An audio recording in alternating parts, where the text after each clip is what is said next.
Nigeria Supreme Court will today rule whether to uphold President Bola Tinubu's disputed election victory after two of his main contenders challenged the decision of a lower court last month.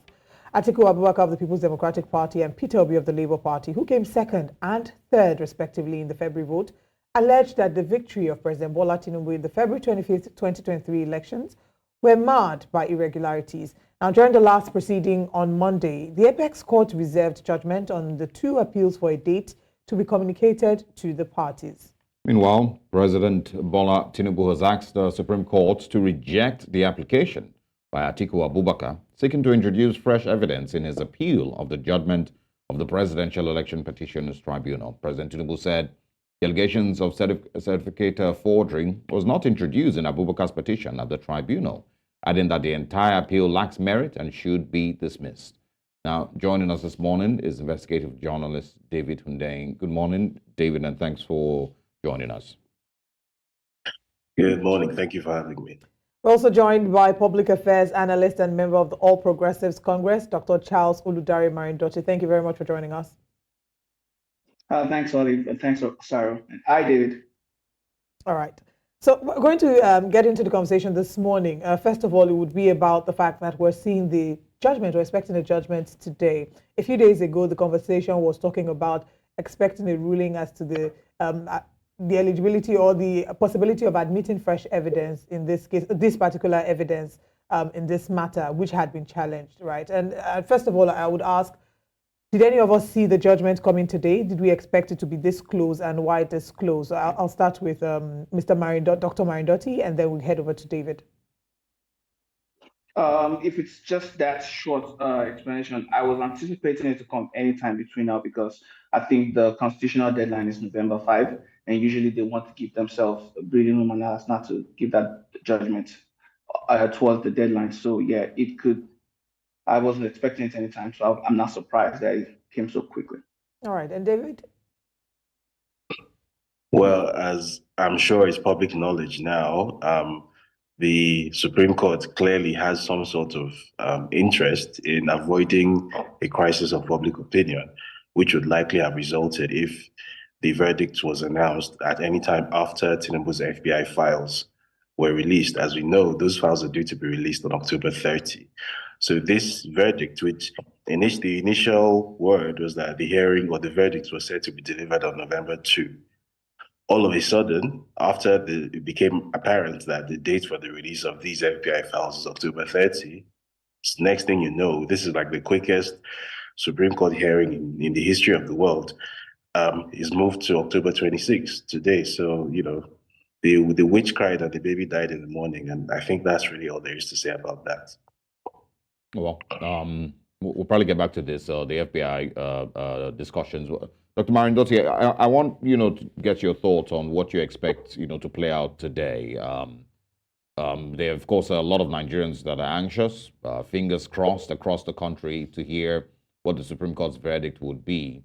Some of them, of course, wishing or hoping, that it basically would say that the current Nigerian president, has too many of these issues that cannot be ignored, and maybe would declare a rerun, maybe would, ask that he steps aside. Nobody knows. And of course, there's a, group of people who say that, they 100% believe that the Supreme Court will declare him rightfully elected. What are your expectations?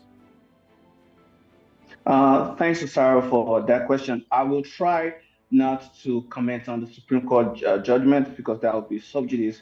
But before I even say anything about everything that I've said, I'll first want to, tender my own sincere apology to David. The last time I was on this show, I called him Hundeyin ass backwards. That was bad of me. I should, conduct myself in a much better and respectable manner.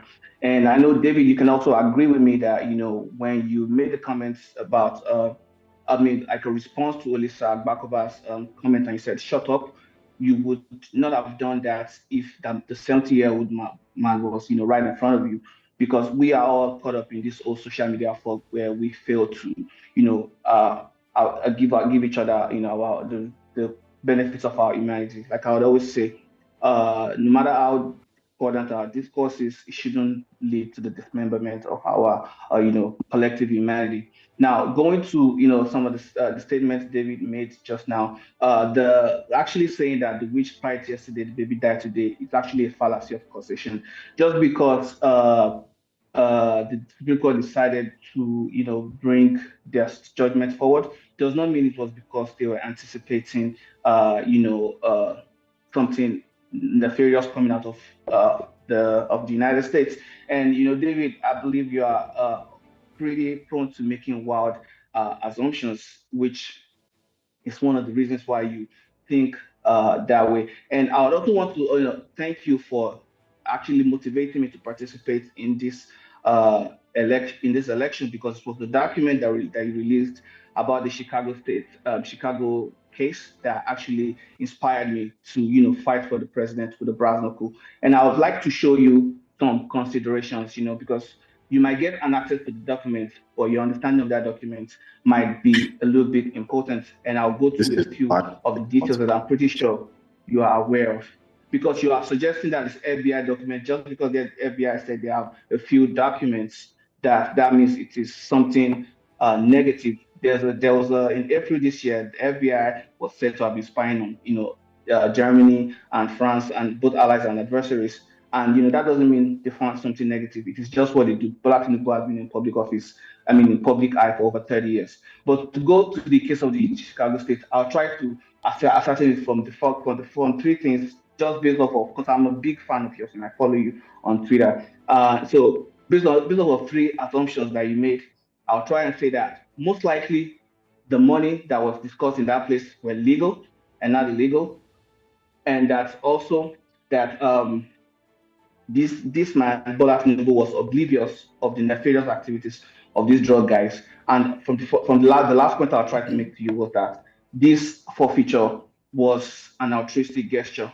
And starting from the fourth one, the FBI guy in the document that you are aware of, David, said that drug dealers have a problem hiding cash. Well, now, while all cash is money, not all money is cash, right? So if you go back and look at all the transactions that were associated with man Bola Tinubu, none of it was in cash. They were all in checks and wire transfer.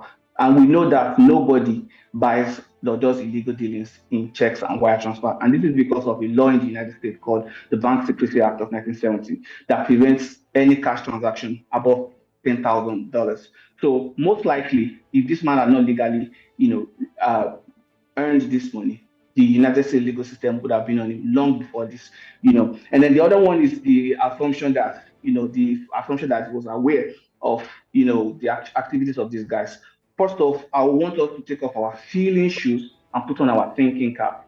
Now, let me use an example of Hush Puppy. If Hush Puppy, that we all know was an internet fraudster, if you're associated with him, with that foreknowledge, if your money was frozen, and then the FBI or the IRS called you to ask you if you knew Hush Puppy, because you had the foreknowledge of his activities, your instant reaction is going to be defensive. You want to deny knowledge of him. But this man acknowledged knowing them January 13 when he spoke to the IRS, official, and also January 14 when he spoke to them. And it was not until January 31st. Remember, this was 1992. So, information traveled a lot slower back then. It was not until July 31st that he knew what these guys was doing. And how would you know that? Because he called that man to say, I don't know this person. This is the normal human response when, you are being associated or roped with something illegal. You will not admit to knowing them. So, and then the other one, right. this is going to be a lot of inferences. I want to make one last point, please. And this is the fact that I believe this man forfeited his money just so he could focus on the fight for democracy. The money was frozen in 1992. The first document, the affidavit, was signed July 1993, which was about 32 days after Babangida annulled the election. And the settlement occurred about 20 days after Shoneko took power. This man, I believe, and his cousin, his nephew, did say during the election that this man actually did not want to negotiate because he was stubborn. So I believe if you put enough variables into your estimates, you are going to get a much more precise and educated guess, because you and I are both not there. We can only make inferences off of the documents we have. I mean, interesting point you made, that the president then decided to forfeit the money so he can focus on his fight for democracy in Nigeria. Very interesting point. David, you may want to respond to some of the things that have been mentioned. No, I don't. I'd rather move on to a more significant question. David, in terms of what's been going on so far, there have been conversations, of course, as to why there has been a pushback on the release of these FBI documents. Why there was a pushback as well with the Chicago State University as well. And I know that you've been doing some digging and some investigations as well, following this case from the jump, actually, starting out a lot of what has become the conversation today. So can you please share with us some of your findings and what your thoughts are as to why there's been this pushback? Well, it's clear. I mean, and I should also specify that I haven't just been involved in investigating the story. I'm also involved with the legal case as well. The FOIA case, that's the Freedom of Information Act case, which brought these FBI files to the fore in the first place, was something which was filed by Aaron Greenspan of Plainsight.org, who was working in partnership with me. In fact, I funded the case. So I'm not only sort of intimately aware of what is going on, I'm also a participant in the actual legal proceedings as well. It's very clear, I think, to anyone with a functioning pair of eyes and a brain between their ears, why the president's team is so desperate to throw everything but the kitchen sink in an attempt to impede the release of these files. Bear in mind, we call them the FBI files, but bear in mind, it's not just the FBI. There's 6 different government agencies involved in these lawsuits. The FBI, the CIA, the DEA, the IRS, the State Department, and the Executive Office of U.S. Attorneys, right? And of those 6, at least 2, that's the FBI and the State Department, indicated that they have so and so number of documents which they're going to release at the rate of so and so pages per month. So the FBI is 500 pages per month, but the State Department is 300 pages per month. And anyone who hasn't read the case summary can go to plainsight.org and just search Tinubu in the search bar, or Tinubu versus, search Greenspan versus Executive Office of U.S. Attorneys, because that's the name of the case, and you'll find all the relevant filings there. So you don't need to take my word for it. You can just go read it for yourself. Now, we obviously have spoken to people FBI agents who actually have some knowledge of what is in those files, some of which they're not, so as not to put people in trouble. Let me not, say too much, because I'm not sure they're legally supposed to reveal what was in those files to us ahead of time. But suffice to say that what is in those files is definitely not pretty. And the little that we're aware of, specifically with regard to the 1993 drug trafficking investigation, is just one of the many things, regardless of how hard the ruling party will try and send people to, tell us that 2 + 2 is 22 and 1 + 1 is 9, and basically insult everyone's intelligence. If you've read those 1993 case files, then you'd have an idea of what the rest of these FBI files look like. And what you read in those case files is exactly what was there. It's not what somebody needs to explain to you that, it was somebody forfeited $500,000 as an altruistic gesture. We're not here to insult people's intelligence. So again, just anyone who hasn't read these files can go read it yourself. The current president of Nigeria, which will be backed up when these files emerge on the 30th of October, is someone who has a background, in fact, in heroin trafficking. That's a fact. That's a documented fact. It's also a documented fact that the current president of Nigeria is someone who has a history of identity fraud, right? That's also a fact. And even without access to the FBI files, with just the case files from the Atiku versus Chicago State University case at the district court in Chicago, I think that there is already enough evidence there to suggest that is the case. So what I guess the reason why the release of these files is generating this much interest both locally and internationally, is that this will be the, if you like, the icing on the top of the cake that will make it impossible to issue any sort of denial, which was why when you asked, do I want to respond to this or that, I said, I don't want to respond to it. It's a waste of my time. Today is October 26th. The files are coming out in 4 days' time. So why should I waste my time trying to argue something which, there's no need to argue it. What is written in black and white is written in black and white, and it's going to emerge soon enough. So why, I'm not in great health, so why waste the little energy I have trying to defend something that doesn't need defending? So you will see it soon enough, and it's going to raise further questions, because regardless of what the Supreme Court does, obviously we know what the Supreme Court is going to do today. They're going to do the exact same thing the appeal court did, find a technicality with which to dismiss the new evidence being introduced into the court and then declare Tinubu the winner. Newsflash. But regardless of what happens today, what these documents are going to do is that they are going to raise the issue of whether Tinubu's position is in fact tenable, politically speaking, going forward. Because to the best of my knowledge, in Nigeria's entire post-colonial history, it has never happened that a sitting head of state, whether military or civilian, a sitting head of state will have that degree and manner of scandal hanging over his head. To the best of my knowledge, not even Babangida had that level of scandal hanging over his head, and that was a very corrupt person. So this is many levels above anything we have ever had to deal with. And I think we're going to start seeing questions surrounding, for example, the possibility of impeachment.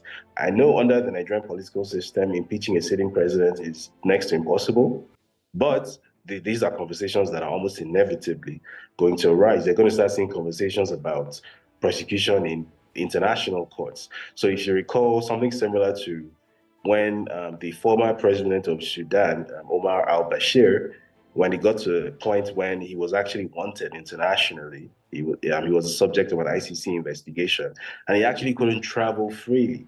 If you remember, on one occasion when he traveled on a state visit to South Africa, and he had to leave South Africa at short notice because he was notified that he was going to be arrested shortly, right? These things are possible, even if someone is a sitting head of state. These are issues, or the specters of these things are, inevitably going to be raised when the contents of these files become public in about 4 days' time. So, I guess all we have to do is just sit down and watch it play out. Okay, we'll come back to speak more about this. Thank you so much, Dr. Marindoti and David Hundeyin. We'll be back shortly. We just want to connect with our correspondent who's live at the Supreme Court. We have Marvelous Ogbonmwan. Marvelous, good morning. What's the update? What is the mood like at the Supreme Court in Abuja? Well, of course, the mood here is that of expectation and uncertainty. Expectation in the sense that whatever becomes the pronouncement of the apex court today is the final, and you cannot appeal to any other higher court aside the Supreme Court. And of course, it is also a mood of expectation because the presidential candidate of the People's Democratic Party has prayed to the court to, admit the CSU academic certificate he got as a fresh evidence. So we don't know if the court will be granting that request or not today. And of course, it's also a mood of expectation in the sense that just as a man who took his wife to a hospital to deliver the labor room is uncertain to know what the wife would give birth to. And of course, he's there at the labor room waiting to hear the cry of the baby. That is the same mood here in the Supreme Court with some supporters that we've seen already inside the court, both that of the PDP camp and those in the Labour Party camp, anxiously waiting for what will be the pronouncement of the court this morning. And of course, the mood is uncertain because of the fact we don't know the direction to which the 7-man panel of justices will swing their justice, either to set aside the judgment of the lower court or if they will uphold that particular judgment. So we are yet uncertain. But for now, this morning when we got to the Supreme Court, of course, we met DSS operatives and a handful of mobile police officers inside the court premises. So they told us journalists that no camera is allowed inside, all that in quotes from above. that we should go outside the court premises. So as I'm standing here, you can see the shots behind me. We are just outside the gate taking shots of people moving in. So far, we've not seen any prominent man entering the court yet. We're just seeing the court officials and other police people moving up and down inside the courtroom. So for now, nothing has started yet. It's just the normal movement of people in and outside the court premises. Okay, well, we'll of course maintain our presence there and follow up again, when things eventually start to happen. We hope that, at some point they would allow the press into the courts this morning, so you, of course, can give us live feed from there. Hopefully, that happens. Thanks, Marvelous Ogbonmwan, for that quick update. You're welcome. All right. Dr. Marindoti, of course, let's quickly get back to you. The FBI document and these FBI files, like David has said, is not just the FBI, aren't necessarily things that can be ignored. Whether we agree that the Supreme Court has brought its ruling forward because of it or not, it's still going to be released at some point. Does it bother you, or do you think that it's irrelevant at this point, and it's not going to taint the image of the president? It really wouldn't matter, concerning the image of the president, which you fully support. Yeah, thanks, Osaro, for that question. I mean, I want it to be released. Let's put it out there. David is a journalist. I am not. And also, I would want to implore that he can also file the same for a Freedom of Information Act request for, Atiku Abubakar. There's a Yoruba saying that let a man pee and walk, let a woman pee and walk, and let's see who wets their legs. I don't have any problem with this thing being released because, like I said, I wouldn't have participated or supported the president if not for the documents David released. David likes to make wild assumptions, and I always say this, like, just because you have PNUKK physics textbook does not mean you understand the laws of motion. So let the documents be released. There is nothing there. There's no there. This is a bunch of, nothing burger. And I would also want to also note that on a public forum, when I presented David with facts about the documents that he released, and he was asked to give a rebuttal, he chickened out. He did not. And I think that's also noteworthy. And also, when you talk about corruption, this man is known to be the arch enemy of former President Olusegun Obasanjo. This was the same former President Olusegun Obasanjo that investigated and got Tafa Balogun and Alame Seya, arrested for corruption. So if this man was truly corrupt, even though Ribadu was part of the people, investigating him, said it in one of his interviews. So if this man was probably corrupt, I will believe that someone like President Olusegun Obasanjo, who could do that to people in his own party, like Body George, he would have probably found something, more sticky to stick on this guy. This is a man that I believe is as good as they come and as saintly as they make them. And that's why you can call his friend. He is a loyal person. You cannot, and this is just a bunch of, the FBI has documents, they want to release it. That does not mean that those documents have something incriminating in them. If FBI has a suspicion, that does not mean, like this forfeiture case that we're talking about, this was a forfeiture in rem case. It was on the order of the set of the execution of the seizure. It's a forfeiture in rem case. And for those, because I had to read this when I saw it because it was underlined. So for those who might not understand it at home, forfeiture in rem is essentially like, I'm looking for my 10,000 naira. Osarogie, you are wearing a 10,000 naira shoe. So I take your shoe, I then accuse you of stealing. Now, because you know that you bought that shoe with your money, you will come and claim it from me. That was why the only time the president's name was mentioned in that case was as a claimant, because you didn't buy it. A forfeiture in personam is the opposite of that one, whereby I am looking for my 10,000 naira. You have bought a 10,000 naira shoe, and now I saw evidence that you stole my money, and then I convict you of stealing my money, and then I now forfeit. You now have to forfeit your shoe, which was what you bought with that money. That is a forfeiture in personam. This one was written there on the order of seizure that it was a forfeiture in rem. David likes to make a lot of assumptions, and these are a bunch of uneducated guesses, because you should wait for the FBI to drop those documents, and then you find those smoking guns. Dr. Marindoti, can I ask you, you speak so sure that those documents have nothing incriminating to be released. They say that he who is down needs fear no fall. Why would you say maybe that the current administration have attempted to block the release of these documents if there's nothing incriminating? We saw that happen with the Chicago State University as well. If there is nothing incriminating in any of these, why have there been attempts to prevent them from being released? It is just because you don't want someone to release a document does not mean that document has anything on you. You can have some other information, some other private things that you don't want to get found out. Like Hillary Clinton, when he had the whole situation with her email and all of that, there were some things that were personal to her that probably doesn't want people to find out. Like when you spoke about the pushback for the Chicago State University situation. Prior to that, the release of that document, the president's actual social security was not known. Now, the president's social security has been put in the public space, so it means that internet fraudsters and Yahoo boys can open bank accounts and obtain credit cards in the name of the man Bola Tinubu. And when you say identity theft, this is a specific term. If you are going to steal something, you have to steal it from someone. So, who is the person that owns this identity? The United States government don't joke with social security. They have a social security card. They know the sex. Your name is and your social security number is associated with your date of birth. You can't just make a wild guess or a wild assumption, that someone has committed identity theft without showing the person whose identity was stolen.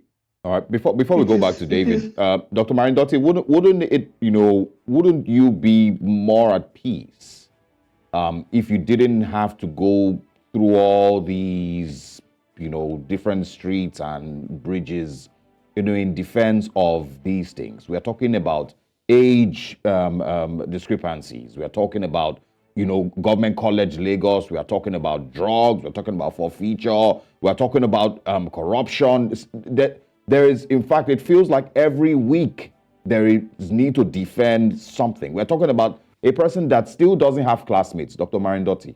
Classmates. I mean, it's a thing that everybody should have, every human being. Even if you went to Gary school and you sat under the tree and they taught you with slates back then, you have classmates. But we're talking about a person who doesn't have 5 people put together to say, we went to school with this person. I mean, so don't you think you would be at rest today if you didn't have to, defend, all of these things put together? And do you think that, I remember the last time you were here, on this channel, do you think these questions are irrelevant to be asked of this person? I remember how you described it with Olive and Joe back then. That Nigerians asking these questions about this person, do you think that they maybe are just bothering themselves over nothing, and Nigerians, and these questions are irrelevant, to be asked about the person who wants to lead Nigeria? Yes, I do believe that these questions are irrelevant. When you spoke about, maybe, him not having to jump all this group. This man has been in public office for over 30 years. He's made a lot of enemies along the line. There's a saying that people fear what they don't understand and they hate what they can't conquer. They don't understand him because he's beyond their ken, and they can't conquer him because he's a serial winner, as opposed to his opponent who is challenging him in the court of law. And when you talk about, and I'm trying to, I think I skipped writing some of those questions down. But so the fact that these questions are being asked, let me take that one. It does not make them valid. That's what I'm trying to say. When people are asking about whether his parental heritage, if his mother is his mother. So what if he was adopted by the woman? What is the problem of people with adopted families? There are a lot of Nigerians treating infertility with adoption. You don't go and meet them and try to verify the legitimacy or the authenticity of their family just based on that fact. The reason is just because people hate this man, because he's succeeding and because he's fighting for the poor. This was a man that got into university as a 23-year-old. As a 23-year-old, I had already graduated medical school despite 2 years of strike.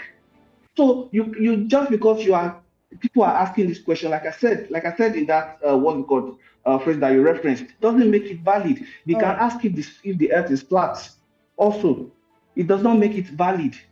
Okay. If you are talking about secondary school, if you are talking about his classmates, a lot of people have come out to say they are his classmates. And also in the United States, like I said, SAT is required. So if this man presented a GCE or a WASI, not a WAEC, it is SAT. Both of them are not even required to get to university. It's SAT. Dr. Marindoti, in the interest of time, and even if I don't know a lot of people you are referring to that have come out, but in the interest of time, Olive. Yeah, we're wrapping things up here, but I'd like to hear from David. Today we'll get a judgment, and then in 4 days' time, we'll see what the files have to say. What next? I mean, in the event that your prediction is right as regards the judgment of the Supreme Court and what exactly this might turn out to be, what next, David? As I already indicated, the avenues for recourse obviously do not end with the Supreme Court. In fact, the idea was never that justice was expected from a Nigerian court, because Nigerian courts are not independent. They're still very much under the control, in one guise or the other, of the executive. So, in fact, it was an argument which was actually presented by the APC's lawyer at the appeal court that a president has never been removed by a tribunal before in Nigeria's history. So, for them to actually advance that as an argument, I think that already tells you everything you need to know. So, but as I said, going over and beyond that, there are political avenues that will almost certainly be explored. There are international, legal, and judicial avenues that will also be explored. So if the idea is that by compromising the appeal court and the Supreme Court, these problems are going to go away, well, the unfortunate reality is that these problems are not problems of somebody inflated one contract somewhere, or somebody promoted his nephew or his niece somewhere. These are not relatively minor, financial corruption issues. We're talking about actual issues of international cross-border organized crime, right? So having the president of a country being a career criminal, right, a member of an organized crime syndicate, a leader of an organized crime syndicate, which you will become more aware of as these files become released, it will be untenable for such a person to parade himself as the president of Nigeria, regardless of how many problems Nigeria has. Because as I said earlier, Nigeria has, to the best of my knowledge, never had a sitting president who is a known international drug pusher. That has never happened before. This would be a first. And even for Nigeria, that might be a bridge too far. So, as I said, there are going to be political considerations. We're going to hear a lot about the possibility of impeachment. We're also going to hear from international spaces. There's going to be, you're going to hear, probably going to hear a thing or two from international legal bodies such as the ICC or the ICJ, depending on which one has the jurisdiction in this case. And there are also going to be geopolitical considerations. There are going to be international political considerations. It's when it gets to a point where a president loses legitimacy to the point where he's actually not welcome to travel around the world, where countries will actually not receive this person, which has happened before, maybe not in Nigeria's case, but this has happened before, then that person's position becomes untenable. So unavoidably, this is what is going to happen. So regardless of how many sock puppets they send to social media and to TV to argue that, blue is red and 2 + 2 is 5, the truth is that facts are facts, right? What is written in black and white will be written in black and white. That's not going to change because people come and speak English, right? So regardless of whatever, idea exists in the minds of the president's team that it's possible to go through 4 years or 8 years by browbeating everyone and insulting everyone's intelligence, and somehow that will suffice, as the gentleman you brought on the show today has done. Well, good luck to them. That's what I have to say. But again, facts are very stubborn things, and they're not going to go away just because you come and speak a lot of English, right? Yeah. Facts will remain facts. So once we're done having this interview and, the gentleman goes away and feels happy with himself, he has raised his profile, he got to debate David Hundeyin on TV, he got to insult David Hundeyin on TV, for all the good that has done to him. When all that is done, the files are still going to be released. And we're still going to be where we are. We're still going to have to deal with that material reality. And whatever English we spoke here is going to be forgotten in about 5 minutes. So good luck to all of us. It's not our hope that, our guests sort of have, arguments. It's okay to agree to disagree, but it's not our hope that we, sort of put you against each other. So we hope that beyond here, you can maybe find some middle ground, maybe now in the nearest future. I want to delve away slightly from this conversation, David, and that's because you did talk about being having some people sent after you. So as quickly as possible, you talked about you mentioned names from certain people and certain maybe politically motivated attacks that you've received. How is that? How are you? And do you have like facts to back that up? Well, if you're asking how am I in terms of my security situation, well, I'm safe enough. We're having this conversation. But obviously all safety is relative. So, but fingers crossed on that anyway. And with regard to the second question, which is facts, well, if you're expecting a letter-headed paper from Musili Akinsoya or whoever else was involved in this plot stating at so and so date, at so and so time, we discussed so and so things, stating that so and so person is marked for elimination. Well, come on. That's not how these things work. I'd like to think that I've shown through the course of my career that I've built enough of a reputation of not speaking idly and not speaking without actually being sure of what I'm saying for this to be taken seriously. In fact, it's been taken seriously enough that the Ghana Refugee Board actually wrote to me to essentially reassure me of my continued protection, of their continued guarantee of my security. So I guess if this was something which they didn't take seriously enough, that wouldn't even have warranted that. So, but beyond that, a lot of this is pretty much somebody's in a room where something is discussed. The person, for whatever reason, doesn't agree with this thing that is being discussed or that is being planned, and the person reaches out to you and gives you the information on a take it or leave it basis, right? I should also mention that if you're aware of a French organization called Forbidden Stories, which has a platform called the Safe Box Network, which is a sort of crude life insurance policy, so to speak, for journalists around the world, where the idea is that you save all your work, your previous and live work, on the platform using a secure link on Tor browser. And if anything happens to you, then everything that you've been working on will be syndicated across 5 continents, 60 newsrooms across 5 continents. So it's a crude form of life insurance for journalists, which has actually been used a few times over the past year. I'm actually a member of the SafeBox network. You don't apply to join the SafeBox network. They reach out to you based on their own threat assessment. So I think there have been enough of these threat assessments to state that certain attempts have been made. Many more attempts have been planned. Not all of them have made it off the drawing board, but one way or another, I'm still around. It's not as if I'm not I'm not afraid of anything. It's not as if I'm just a reckless daredevil. That's not the case. However, it is the case that if you understand that regardless of what you do or you don't do, you are definitely going to die one day anyway. And I've witnessed this firsthand. I mean, I watched my dad die in front of me, someone who in my eyes was Superman. He was never going to die. And then he did. And what that did to me was that it made me understand that regardless of how you run away from confronting things, regardless of what you do or you don't do, that thing you're running away from is still going to meet you anyway. So at this point, it's no longer a case of whether my personal security is in question or personal comfort, all of that.